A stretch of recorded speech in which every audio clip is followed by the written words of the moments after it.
Have you ever noticed that it's only mostly when you're sad, depressed, anxious, that you choose to listen to sad music? It's such a strange phenomenon, but like every time I'm in one of those moods, the first song I put on is Jocelyn Flores by XXXTentacion. And whenever I'm out of my moods, I'm always wondering to myself, like, so I was already sad, but I chose to make myself sadder. Like, I chose to wallow in my sadness. And for example, I support a football team called Arsenal, and whenever Arsenal lose a football game, that's when I decide to watch a lot of football content relating around Arsenal. So a lot of Arsenal fans are angry, and I'm angry, and I need my anger to be supplemented by their anger. But funny enough, when we win, I'm content. I'm just like, yo, we've won the game. I don't need anyone else to tell me anything. I don't need to hear nothing. We've won. I can pretty much continue the rest of my life. I'm cool.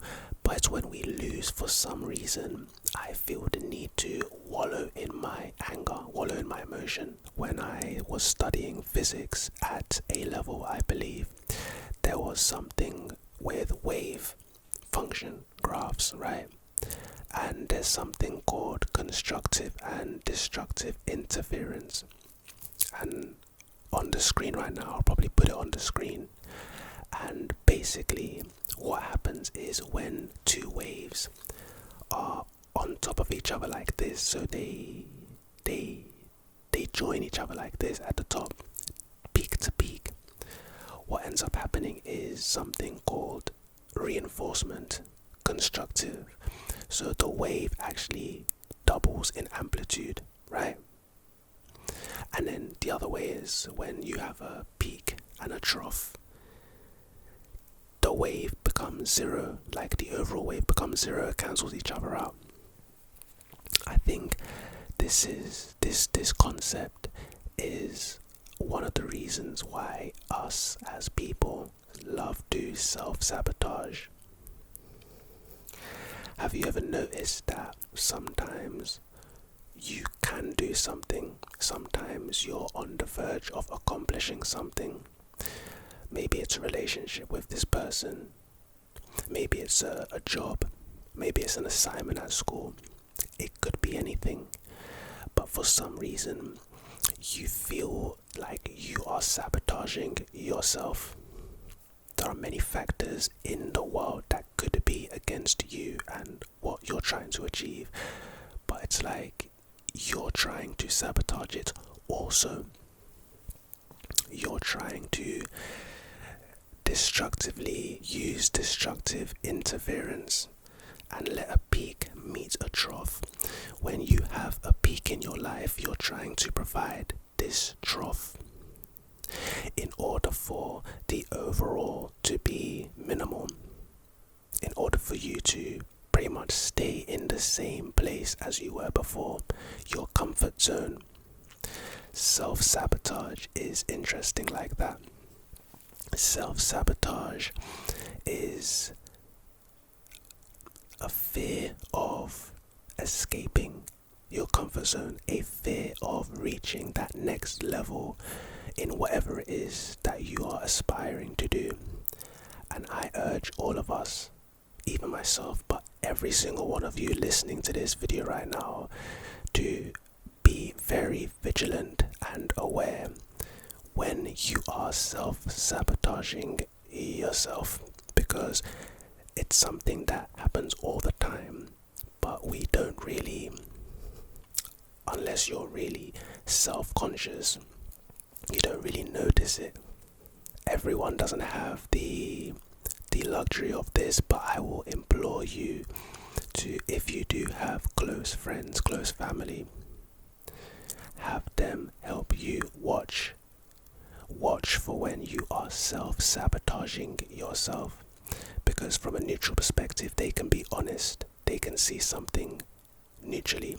Your experience with your life is all intuitive, first person, but someone watching from the outside, looking in bird's eye view, first person, court side view, they can see what you're going through. They can see your life in a completely different way to you, completely different angle. So they can point out self-sabotage when they see it. Forms of self-sabotage, man, they can be so many. As a YouTuber, I'm a YouTuber. Sometimes I feel like I'm self-sabotaging myself when I don't upload videos. And obviously I don't upload videos for a lot of reasons. But sometimes I'm like, yo, you're so close to 100k, for example, and you could just make this video. Like, I have the energy to make the video. I'm on my bed just watching Game of Thrones. I'm like, yo, I want to make this video. Why don't you just make the video? And then like the next day would come and I would think back to that moment when I didn't make the video and think to myself, like, why didn't I just get up and make that video, Roscoe? And some of it could be self-sabotage. Maybe someone, let's say I'm talking to my sister and I tell her about this, she would tell me, you know what, in that situation I think that you are self-sabotaging yourself. A different perspective is very important. When people in relationships, deep down, they don't think that they deserve the other person. When you have a job interview, but you don't think that you deserve the role, so you intentionally be late to the interview, you miss the interview.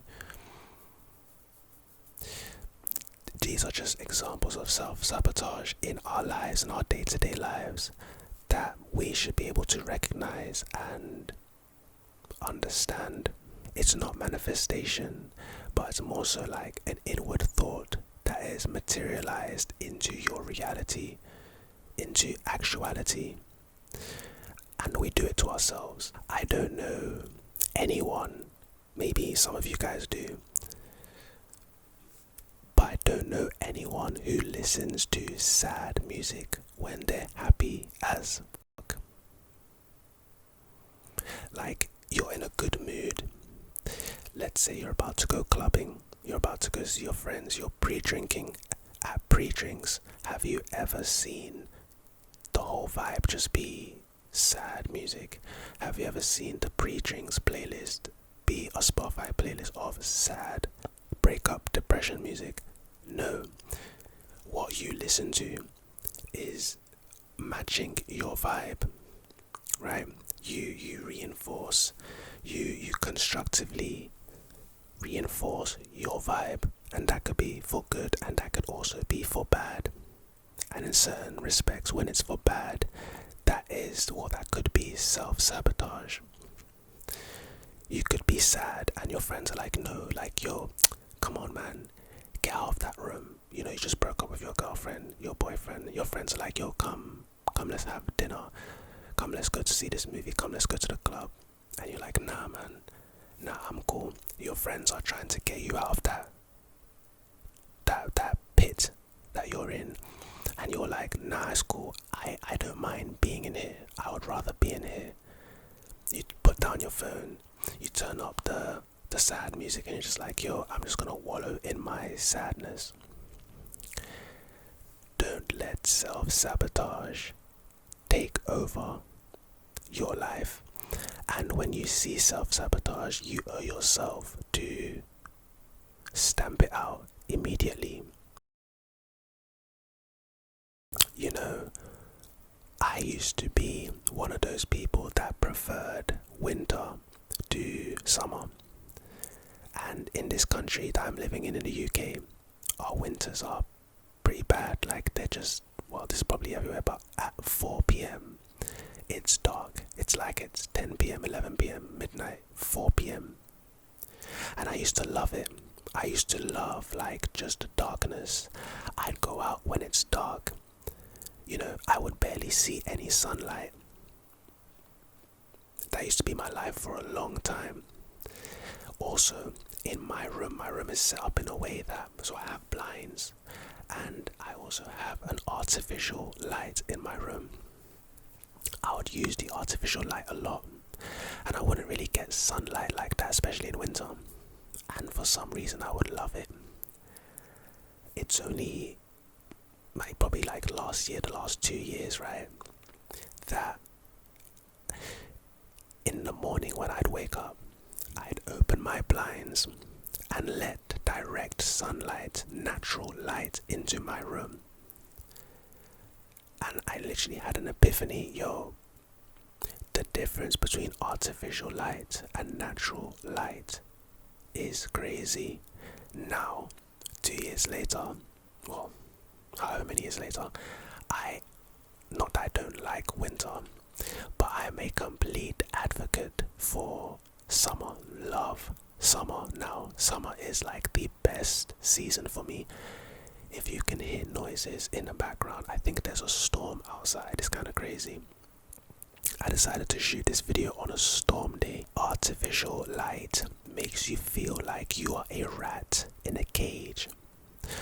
Whenever you've seen like interrogation rooms, maybe that scene from Batman The Dark Knight when the Joker was being interrogated by Jim Gordon and then Batman came in. In both instances, the light was an artificial light. In all interrogation videos, the light is an artificial light. Artificial lighting, it induces some form of anxiety in you. If you haven't been getting much sunlight and you've been getting a lot of artificial light, I will advise you to switch that and try to get more sunlight. It could literally be the reason why you might be anxious, you might be depressed. And I kid you not, like I am a prime first person example of this. I never had anxiety or depression, but boy, natural light, sunlight, it doesn't even have to be sunlight, but just natural light can really, really have a massive impact on your mood, as it does mine. Natural light, in fact, natural everything. I was listening to a podcast, this was years ago, and the guest on the podcast was talking about exercising to the point where you're not redlining the body. So you're not exercising to the point where you're completely exhausted and you've depleted your tank, but you're exercising to the point where you feel energized. Deep that. You're exercising to the point where you feel energized.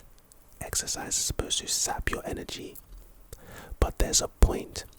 It's like a threshold. There's a point at which you can exercise to that will actually boost your energy naturally. When a lot of people think of good workouts, going to the gym, CrossFit, losing weight, burning calories, they try to do the exact opposite. They try to redline the body. It's like driving a car constantly in the red zone, redlining in the wrong gear or just too fast. You're driving it in the red zone. The engine of that car is going to be fried quickly. It's literally one of the reasons why engines even have gears in the first place. It's one of the reasons why redlining is a thing. You're not supposed to have the car, the engine in that, at that point, at that exertion, at that energy exertion. It's not correct. And the car, like the speedometer, it tells you that the engine, it makes a certain sound. You can hear it. These are visual and audio things that you can tell that something isn't right. Your body's very similar. When you can't recover from exercise very quick, you get injured from your exercises. Your exercises affects your mood. That has a lot to do with you redlining your body. You're going into the red too often. There are times when you can go into the red completely fine. It's fine to go into the red. It's fine to push yourself, deplete your tank. But you shouldn't be depleting your tank. You should not be depleting yourself as often as a lot of us do. And it's one of the reasons for a lot of the problems that we have. Natural light, natural water, natural food, single ingredient foods. When you look at the back of the label of a chocolate bar, and yo, I love chocolate, but me knowing this is like, you look at the back of the ingredients of that and you're like, yo, there are 30, 40 things that I cannot pronounce and I've never seen before, and I'm ingesting this. I don't even know what the hell I'm ingesting, but the FDA, they told me that it was approved, it was good, so I'm cool with it. Natural foods, single ingredient foods. When you see a potato, you know that that is just a potato, that's it.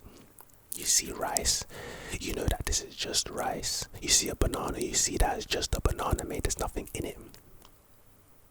Unless it's GMO. But that's another story. Don't even think too much about that shit. That's stuff, that's too much. Single ingredient foods, natural light. Yo, in life, the more natural we keep stuff, you know, the natural alignment of the body. Don't redline, keep the body at a certain, keep your energy exertion at a certain level, keep your food at a certain level, natural, your water, your light consumption. I'm sure that if all of us did these few and simple things, our lives as a whole will be better for it. I saw this tweet the other day and I literally took a screenshot and put it into my notes for when I next make one of these videos, and that's tonight. And I made sure that I remembered to tell you guys about this tweet. And it reads, "Never underestimate the influence you have on others. I still cook pasta the way I saw a YouTube video. My friend still buys the brand of chocolate I got her for Christmas. Some still listen to the music their ex once listened to. People may leave, but the memories stay." I literally wrote, what insight, under this screenshot. Because after I read this, I started to think about my own life personally. And I'm sure you stewing on this, you can probably think of hella examples in your life where this is completely true. And it makes you, it's so fascinating, it's so wonderful. It makes you think, yo,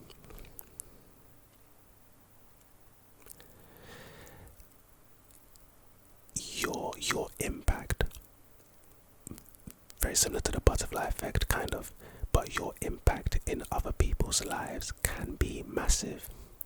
The things you say, the things that you do, and it doesn't even have to be something crazy. It doesn't even have to be like you said the most intelligent shit. You said the most, wow, this was so insightful. This was wow. This was Socrates. It could be something really simple. It could be something that you don't even think about. You didn't even think that it was going to be that deep for someone. And it turns out to be something that that person takes on for years to come, if not the rest of their lives. One of my friends, when I was I was 15 years old.